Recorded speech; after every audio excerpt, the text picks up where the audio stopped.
Good morning साथियों। Revision की कड़ी में ये हमारी 73 नंबर की क्लास है। 72 क्लास हमने अच्छे से कवर कर ली है। प्रत्येक क्लास के अंदर हम 8 क्वेश्चन देखते हैं और अच्छे से हमने फर्स्ट ग्रेड का रिवीजन किया है। साथ ही फर्स्ट ग्रेड का सिलेबस है वो भी हमने अच्छे से कवर किया है। किसी भी टॉपिक में आपको कोई दिक्कत है तो आप जाकर हमारी जो प्लेलिस्ट बनी हुई है फर्स्ट ग्रेड के नाम से, वहाँ पर जाकर अच्छे से वॉच कर सकते हो। सारी पीडीएफ आपको टेलीग्राम पे मिल गई। टेलीग्राम का लिंक वीडियो के डिस्क्रिप्शन बॉक्स में, तो टेलीग्राम को भी ज्वाइन कर लीजिए। बिना समय गमाए हम शुरुआत करते हैं क्लास की। तो आज की हमारी जो क्लास है 73 नंबर की क्लास है। उस 73 नंबर की क्लास का पहला जो क्वेश्चन है वो है, चिर जीवो जोरी जुरे क्यों न सने गंभीर, को घटिए वर्ष भानुजा वे हलदर के वीर। उपयुक्त छंद में प्रधान शब्द शक्ति है। कहने का मतलब इसके अंदर कौन सी शब्द शक्ति है वो हमारे को पूछिए। ये फर्स्ट ग्रेड 2025 में आया हुआ है और शब्द शक्ति है वो क्या है? शब्द शक्ति हमारे सिलेबस के अंदर दे रखी है। ये 3 प्रकार की होती है, ठीक है। अभिधा होती है, ठीक है, लक्षणा होती है, व्यंजना होती है। तो इनमें से देखिए हमारे सामने 4 ऑप्शन दे रखे हैं। पहला जो ऑप्शन है वो शाब्दी व्यंजना, दूसरा अर्थी व्यंजना, तीसरा लक्षणा और चौथा है अभिधा। तो इसके अंदर है वो शाब्दी व्यंजना शब्द शक्ति है। यानी जो व्यंजना शब्द शक्ति है उसके 2 भेद है, एक शाब्दी व्यंजना और एक आर्थी व्यंजना।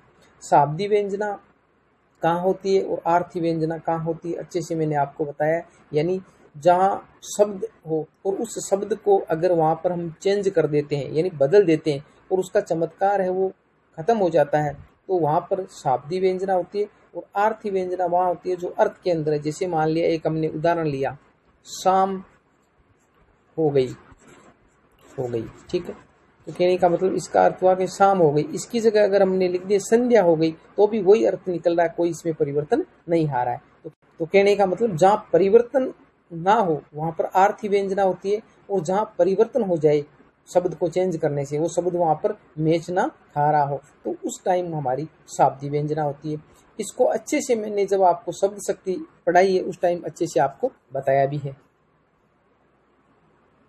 आगे हमारी व्याख्या है, देखिए व्याख्या में दे रखा है, जब वाच्यार्थ और लक्ष्यार्थ, वाच्यार्थ जो अभिधा शब्द शक्ति में होता है और लक्ष्यार्थ वो लक्षणा शब्द शक्ति में होता है, से भी शब्द के अर्थ का बोध ना हो, यानी अभिधा भी ना हो और लक्षणा भी ना हो, तब उसका बोध कराने वाली तीसरी शब्द शक्ति व्यंजना कहलाती है। तो समझ में आ गया कि अभिधा और लक्षणा दोनों ही ना हो, उसके बाद में जो तीसरी शब्द शक्ति है वो होती है हमारी व्यंजना। व्यंजना का अर्थ है छिपे हुए अर्थ का बोध कराने। बोध का मतलब होता है जानकारी कराने वाली शक्ति। तो कहने वाला जो छिपा हुआ अर्थ हो उसके अंदर, उसकी हमारे को एक प्रतीति कराई, जानकारी करवाए। व्यंजना शब्द शक्ति के 2 भेद है, एक होता है शाब्दी व्यंजना और एक होता है आर्थी व्यंजना, जिसको मैंने आपको अच्छे से बता दिया है।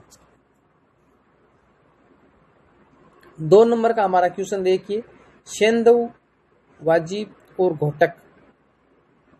यहाँ पर वाजी है, ठीक है, वाजिब नहीं है। ये किसके पर्यायवाची शब्द है? ये फर्स्ट ग्रेड 2024 में आया हुआ क्वेश्चन है। अक्षी, अश्व, पुरंदर और अनल। तो ये हमें अच्छे से पता है, ये अश्व यानी जो घोड़ा होता है ना, उस घोड़े के पर्यायवाची शब्द है सेंधव, वाजी, घोटक। ये तो बी वाला हमारा आंसर हो गया। अब देखिए यहाँ पर अश्व के पर्यायवाची घोड़ा, तुरंग, घोटक, हरि, हये, वाजी, सेंधव और रविपुत्र, ये हमारे घोड़े के पर्यायवाची शब्द हो गए। अब अनल के पर्यायवाची शब्द, अनल का मतलब आग, पावक, अग्नि, दहन, ज्वलन, धूमकेतु, हुतासन, वैश्वानर, ज्वाला और सूची। एक होता है अनल और एक होता है अनिल। अनिल का मतलब होता है हवा। 3 नंबर देखिए, अक्षी के पर्यायवाची शब्द आंख, नेत्र, दृग, नयन, लोचन, चक्षु, अंबक, दृष्टि, विलोचन। और आगे हमारा है पुरंदर के पर्यायवाची शब्द इंद्र, सुरेंद्र, देवेंद्र, देवराज, सुरपति, अमरेश, वासव, सुरराज और सुरेश। ये सारे हमारे किसके हो गए? इंद्र के। 3 नंबर का हमारा क्वेश्चन देखिए, यो पर्दे की इज्जत परदेसी के हाथ बिकानी थी, पंक्ति में अलंकार है, फर्स्ट ग्रेड 2022। अब देखिए एक तो आया पर्दे और एक आया परदेसी। तो पर्दे के अंदर हमने क्या है, सिर्फ सी जोड़ा है तो शब्द बन गया परदेसी। तो ऐसे अगर शब्द आए तो वहां पर हमारा कौन सा अलंकार होता है यमक अलंकार, यानी यमक अलंकार का मतलब ही होता है दो। तो कहने का मतलब शब्द दो आएगा सेम और उसके दोनों अलग अलग अर्थ होंगे, ठीक है, वहां पर हमारा यमक अलंकार होता है। आगे देखिए व्याख्या में देखिए यमक, जब कोई शब्द दो या दो से अधिक बार आए और अर्थ प्रत्येक बार भिन्न हो यानी अलग हो, कभी कभी पूरा शब्द दोबारा ना आकर उस शब्द का कुछ अंश दोबारा आता है। तो कहने का मतलब जैसे एक पर्दे आया एक परदेसी आया तो अलग अलग है, उस अवस्था में भी यमक अलंकार ही होता है। 4 नंबर का हमारा क्वेश्चन देखिए, पीयू सो कहे हु संदेशड़ा है भोरा है काग, सो धनी वीर है जरी मुई तेहिक धुआम लाग। ये पंक्ति किस सूफी कवि की है? फर्स्ट ग्रेड 2022 में आई हुई है। तो ये जो पंक्ति है वो हमारे जायसी की है और पद्मावत है, उस पद्मावत से ली गई है। अब देखिए पीयू सो कहे दू संदेशड़ा यानी पिया से जाकर एक संदेश दे दीजिए, किसको कह रही है? भोरा और काग को कह रही है। नागमती वियोग खंड है वहां से ली गई है। सो धनी, धनी का मतलब यहाँ पर